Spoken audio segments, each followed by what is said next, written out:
Friends, అసలు ఈ ప్రపంచంలోనే శక్తివంతమైన కంపెనీ ఏది అని నేను మిమ్మల్ని అడిగితే మీలో చాలామంది యాపిల్, గూగుల్ లేదా ఫేస్బుక్ అని చెప్తారు. కానీ వీటన్నిటికన్నా శక్తివంతమైన కంపెనీ ఉందంటే మీరు నమ్ముతారా? ఆ కంపెనీ పేరు బ్లాక్ రాక్. ఈ ప్రపంచంలో ఉన్న చాలా బిజినెస్లలో బ్లాక్ రాక్ షేర్లు ఉంటాయి. BlackRock CEO Larry Fink. Friends, ఒకసారి ఈ న్యూస్ హెడ్లైన్ని చూడండి. జియో, బ్లాక్ రాక్ కలిసి ఇండియన్ ఏఎంసీ ఇండస్ట్రీలో $500 బిలియన్ రూపాయలు సంపాదించబోతున్నాయి. ఏఎంసీ అంటే అసెట్ మేనేజ్మెంట్ కంపెనీ.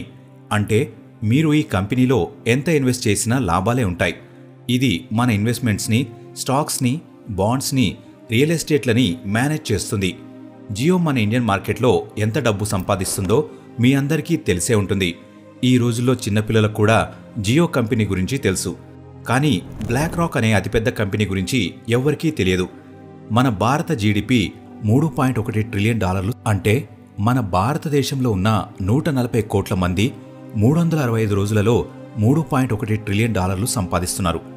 కానీ ఈ అమెరికన్ బ్లాక్ రాక్ కంపెనీ ఒంటరిగానే $9.4 బిలియన్ సంపాదిస్తుంది. ఇది మన ఇండియన్ జీడిపి కన్నా 3 రెట్లు ఎక్కువ. ఇది ఎంత డబ్బు అంటే మన భారతదేశంలో కుబేరుడైన ముఖేష్ అంబానీ ఆస్తి కూడా ఈ డబ్బులో కేవలం 1% మాత్రమే ఉంటుంది. ఈ ప్రపంచంలో కేవలం 2 దేశాలకు మాత్రమే బ్లాక్ రాక్ కంటే ఎక్కువ ఎకనామీ ఉంది. అమెరికాలో దాదాపు 50% భాగాన్ని బ్లాక్ రాక్ కంపెనీయే చూసుకుంటుంది.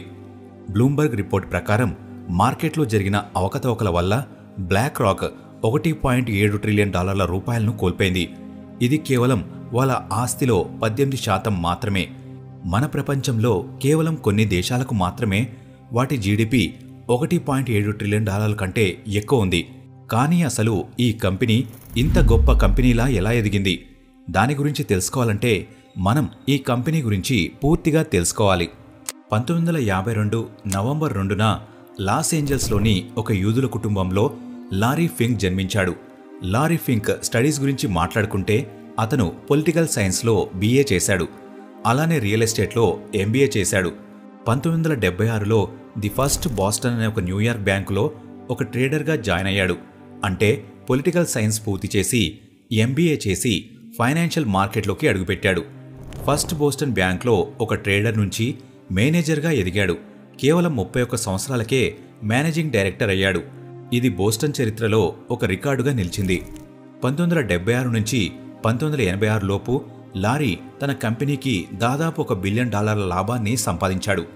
అప్పుడు అందరూ కూడా భవిష్యత్తులో లారీ ఈ కంపెనీకి CEO అవుతాడని అంటుండేవారు. కానీ 1986లో లారీ చేసిన ఒక పొరపాటు వల్ల కంపెనీకి $100 మిలియన్ల నష్టం వచ్చింది. దీనివల్ల లారీ ఫింక్ని కంపెనీ నుంచి తీసేశారు. ఫ్రెండ్స్, మీలో చాలామంది బిజినెస్ స్టార్ట్ చేయడానికి లోన్ ఎక్కడి నుంచి తీసుకోవాలని ఆలోచిస్తూ ఉంటారు. ఫ్రెండ్స్, అలా అయితే మీకు పైసా బజార్ ఖచ్చితంగా ఉపయోగపడుతుంది. పైసా బజార్ కంపెనీ మన ఇండియాలోనే అతిపెద్ద ఫైనాన్షియల్ మార్కెటింగ్ కంపెనీ. వాళ్ళు మీకు క్రెడిట్ కార్డ్స్ కూడా ప్రొవైడ్ చేస్తున్నారు. అది కూడా మన బ్యాంకులు ఏ విధంగా క్రెడిట్ కార్డ్స్ ప్రొవైడ్ చేస్తాయో అదేవిధంగా పైసా బజార్ కూడా క్రెడిట్ కార్డ్స్ని ప్రొవైడ్ చేస్తుంది. పైసా బజార్ ప్రతి నెల వేల మందికి లోన్స్ ఇస్తుంది. పైసా బజార్లో లోన్ తీసుకోవడం వల్ల మీకు 2 ప్రయోజనాలుంటాయి. మీకు ఎమర్జెన్సీగా డబ్బులు అవసరమైతే ఏం చేస్తారు? ప్లేస్టోర్కి వెళ్ళి ఏదో ఒక లోన్ యాప్ డౌన్లోడ్ చేసి అందులో మీ పర్సనల్ డీటెయిల్స్ ఇచ్చి మనీ తీసుకోవాలని చూస్తారు. కానీ ఒకవేళ ఆ యాప్ లోన్ రిజెక్ట్ అయితే మీరు ఇంకొక యాప్ ఎక్కించి మళ్ళీ పర్సనల్ డీటెయిల్స్ ఇచ్చి లోన్ తీసుకోవాలని చూస్తారు. మీకు మనీ వచ్చే వరకు ఇలా యాప్స్లో మీ డేటాని ఇస్తూనే ఉంటారు. ఇలా చేస్తూ ఉండటం వల్ల మీ టైం వేస్ట్ అవుతుంది. అలానే మీ డేటా కూడా భద్రంగా ఉండదు.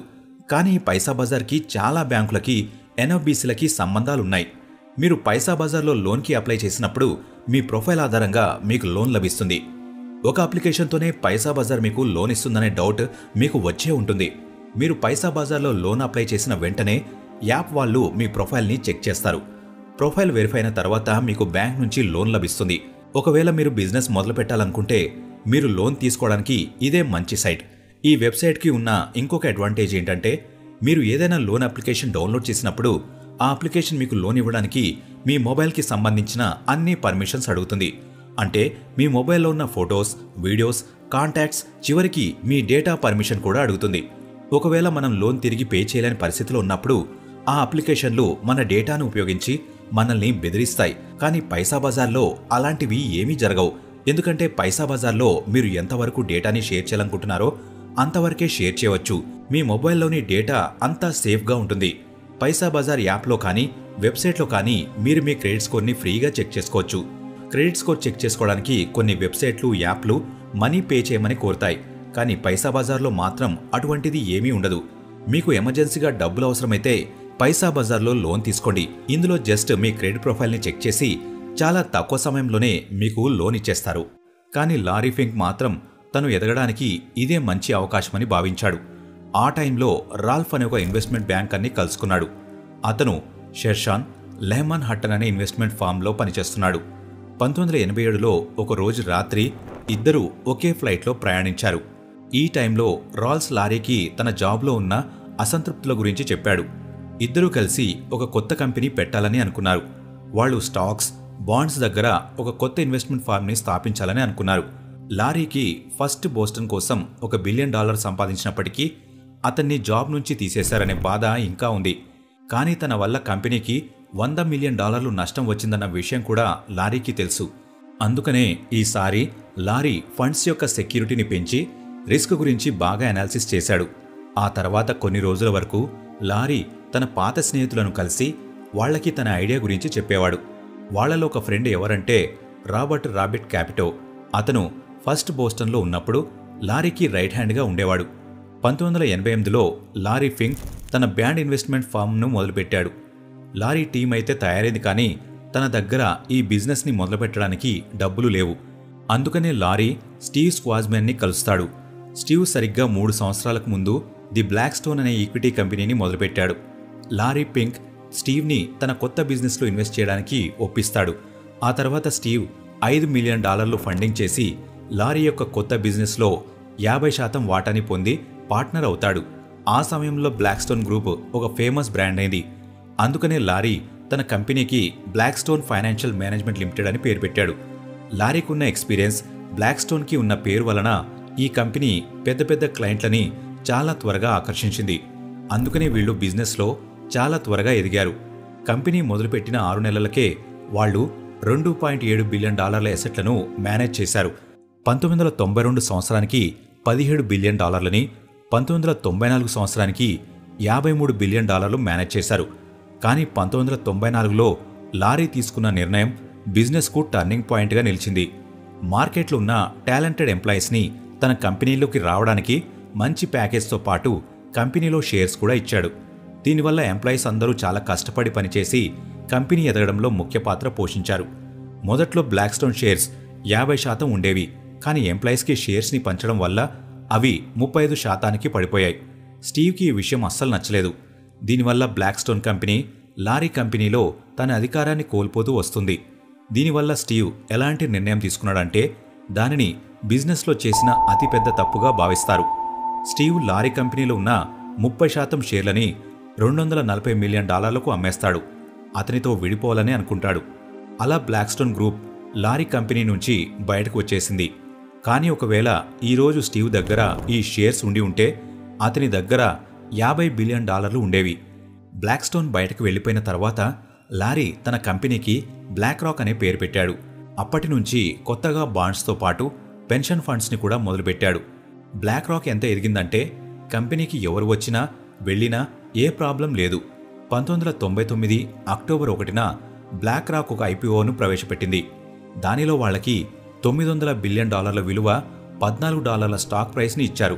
1998 నుంచి 2000 వరకు .com బబుల్ చాలా ఎత్తులో ఉండేది. అప్పుడు అమెరికన్ క్లయింట్లందరూ వాళ్ల ఇన్వెస్ట్మెంట్ సురక్షితంగా ఉండే ఒక ఫామ్ కోసం వెతుకుతున్నారు. చివరికి వాళ్ళు బ్లాక్ రాక్ దగ్గరకు చేరుకున్నారు. దీనివల్ల బ్లాక్ రాక్ చాలా ఎదిగింది. దాదాపు $165 బిలియన్ మేనేజ్ చేస్తుంది.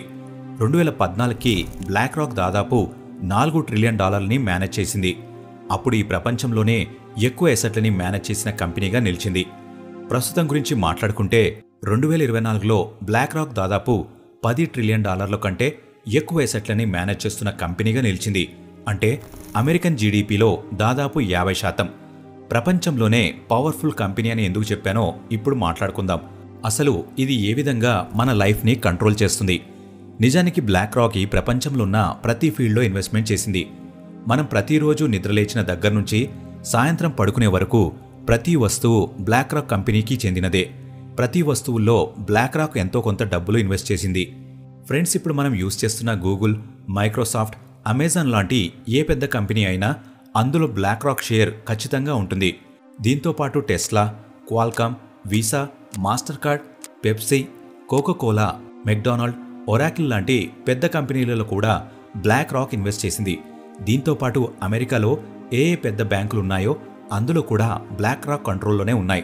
మన భారత్లో ఇన్ఫోసిస్, రిలయన్స్, టాటా, మారుతి సుజుకి, లార్సన్ అండ్ టర్బో, Mahindra, HDFC, ICICI, Axis bank లాంటి 42 కంపెనీలలో బ్లాక్ రాక్ షేర్లు ఉన్నాయి. మీరు మన ఇండియా మార్కెట్లో బ్లాక్ రాక్ యొక్క ఎక్స్పోజింగ్ బ్రేక్డౌన్ని ఒకసారి చూడండి. ఫైనాన్స్ దగ్గర నుంచి ఐటీ ఇండస్ట్రీ వరకు, consumer good energy, health care, real ఎస్టేట్లో కూడా బ్లాక్ రాక్ $1 బిలియన్ ఇన్వెస్ట్ చేసింది. బ్లాక్ రాక్ మార్కెట్లో ఎంత పట్టు సాధించిందంటే అది ఏ వస్తువు అయినా సరే డైరెక్ట్గా కానీ ఇండైరెక్ట్గా కానీ అందులో బ్లాక్ రాక్ షేర్ ఖచ్చితంగా ఉంటుంది. చిన్న చిన్న కంపెనీలతో పాటు మనం వ్యవసాయంలో ఉపయోగించే అన్ని వస్తువులపైన కూడా బ్లాక్ రాక్ షేర్లు ఉన్నాయి. ఫ్రెండ్స్, ఎంప్లాయీస్ శాలరీస్ నుంచి గవర్నమెంట్ పెన్షన్ ఫండ్ పేరుతో డబ్బులు కట్ చేస్తుంది. అది ఏమవుతుందని మీరు ఎప్పుడైనా ఆలోచించారా? ఈ ప్రపంచంలో చాలా గవర్నమెంట్లలో వీటిని కూడా బ్లాక్ రాక్ మేనేజ్ చేస్తుంది. దీనితో పాటు defence budget, sovereign wealth fund లాంటి ఎన్నో గవర్నమెంట్ పనులు కూడా బ్లాక్ రాకే మేనేజ్ చేస్తుంది. ఏ దేశాలలో దీనికి మేనేజ్ చేసే అవకాశం దొరకదో ఆ దేశాలలో కంపెనీలు అయితే మేనేజ్ చేస్తున్నాయో ఆ షేర్స్ని కూడా బ్లాక్ రాక్ కొనుక్కుంది. 2008లో అమెరికాలో ఆర్థిక సంక్షోభం వచ్చింది. దాని నుంచి బయటపడడానికి కూడా అమెరికా ప్రభుత్వం బ్లాక్ రాక్ని సాయం కోరింది. బ్లాక్ రాక్ ఇక్కడ కూడా తన ప్రయోజనాన్ని వదులుకోలేదు. ఆ టైంలో అమెరికాలోని చాలా కంపెనీలు మూతపడే స్టేజ్లో ఉన్నాయి. వాటిలో బ్లాక్ రాక్ ఇన్వెస్ట్ చేసిన కంపెనీలు కూడా ఉన్నాయి. అలాంటప్పుడు బ్లాక్ రాక్ విడుదల చేసిన $1 బిలియన్ ఈ కంపెనీలను మెరుగుపరచడానికి ఉపయోగించాలని కోరింది. 2020 కరోనా సమయంలో అమెరికా మార్కెట్ అతలాకుతలమైంది. అప్పుడు కూడా అమెరికన్ ప్రభుత్వం బ్లాక్ రాక్ సాయం కోరింది. దీనివల్ల బ్లాక్ రాక్కి చాలా ప్రయోజనాలు కలిగాయి. కానీ ఆశ్చర్యకరమైన విషయం ఏంటంటే బ్లాక్ రాక్ లారీ పింక్ ఒక్కడే అమెరికన్ ఎకనామీని పడిపోకుండా కాపాడాడు. అమెరికాకి పెద్ద శత్రువు అయిన చైనా కూడా బ్లాక్ రాక్ని చాలా గొప్పగా స్వాగతిస్తుంది. చైనా మ్యూచువల్ ఫండ్ ఇండస్ట్రీ స్టాటిస్టిక్స్లో అడుగుపెట్టిన మొట్టమొదటి విదేశీయ కంపెనీగా బ్లాక్ రాక్ నిలిచింది. ఇందులో ఆశ్చర్యకరమైన విషయం ఎందుకంటే చైనా ప్రభుత్వం అప్పటి వరకు విదేశీ కంపెనీలకి ఇవ్వకుండా వచ్చింది. కానీ బ్లాక్ రాక్ మాత్రం ఎన్నో చైనీస్ కంపెనీలలో ఇన్వెస్ట్మెంట్ చేసింది.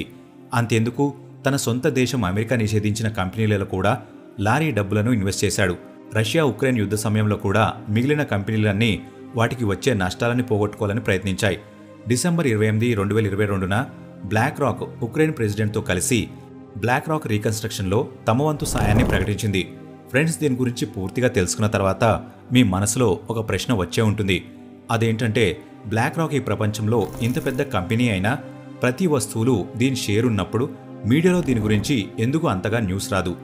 ఫ్రెండ్స్, ఈ ప్రశ్నకు సమాధానం తెలుసుకునే ముందు అసలు మీరు బ్లాక్ రాక్ గురించి ఇంకా బాగా తెలుసుకోవాలి. అదేంటంటే ఈ ప్రపంచంలో 90% మీడియాలో కూడా బ్లాక్ రాక్ షేర్స్ ఉన్నాయి. అది ప్రింట్ మీడియా కావచ్చు, లేదా టెలివిజన్ మీడియా కావచ్చు, లేదా సోషల్ మీడియా అయినా కావచ్చు. అన్నిటిలో బ్లాక్ రాక్ షేర్స్ ఉన్నాయి. బ్లాక్ రాక్ బయటపడకుండా తగిన జాగ్రత్తలు తీసుకుంటుంది. మీడియాలో బ్లాక్ రాక్ పేరు వినిపిస్తే అందరూ బ్లాక్ రాక్ గురించే మాట్లాడుకుంటారు. బ్లాక్ రాక్ చేసిన చిన్న చిన్న పనులు కూడా హెడ్లైన్స్ లాగా వినిపిస్తాయి. అలాంటప్పుడు అది మిగిలిన విషయాలపై ఫోకస్ చేయలేదు. ఇది బ్లాక్ రాక్కి అస్సలు ఇష్టం లేదు. మీకు అర్థమయ్యేలా చెప్పాలంటే మన నరేంద్ర మోడీ గారు పాకిస్తాన్ని కబ్జా చేశారనుకోండి. ఆ విషయం మనకు తెలియపోతే చాలా సంవత్సరాల వరకు పాకిస్తాన్ మోడీ గారి అధీనంలోనే ఉంటుంది. అదే ఆ విషయం బయటపడితే మోడీ గారు దానిపైన ఫోకస్ చేయలేరు. సరిగ్గా అలానే బ్లాక్ రాక్ కంపెనీ కూడా ఆలోచించింది. ఫ్రెండ్స్, ఈ బ్లాక్ రాక్ కంపెనీ గురించి తెలుసుకున్న తర్వాత మీకేమనిపిస్తుంది? మాకు కామెంట్ బాక్స్లో ఖచ్చితంగా చెప్పండి. ఈ వీడియో ఇంతే ఫ్రెండ్స్. ఈ వీడియో మీకు నచ్చినట్లయితే లైక్ చేయండి. ఇలాంటి మరెన్నో వీడియోస్ కోసం ఇప్పుడే మన ఛానల్ని సబ్స్క్రైబ్ చేసుకోండి. ఫ్రెండ్స్, మీరు ఇలాగే ఒక కొత్త వ్యాపారం స్టార్ట్ చేయాలనుకుంటే పైసా బజార్ని చెక్ చేయడం మర్చిపోకండి.